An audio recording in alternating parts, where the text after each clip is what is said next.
आणि आज देशभरामध्ये निवडणुकीचा चौथ्या टप्प्याचं मतदान होत आहे।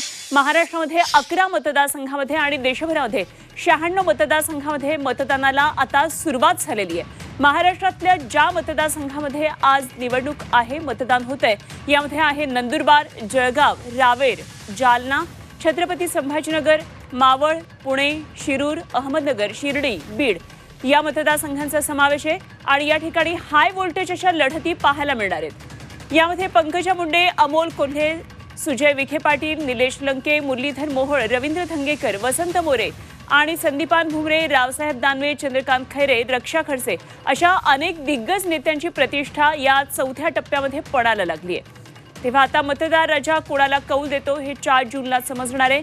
मात्र हा टप्पा शांततेत पार पडावा यासाठी प्रशासनाने सुद्धा जय्यत तयारी केलेली आहे।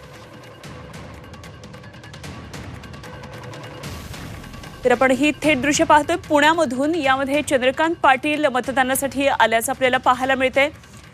पुण्यामध्ये आज मतदान होतंय आणि चंद्रकांत पाटील मतदानासाठी पोहोचलेले आहेत। आज देशातल्या 96 मतदारसंघामध्ये चौथ्या टप्प्यामध्ये निवडणूक होतीये।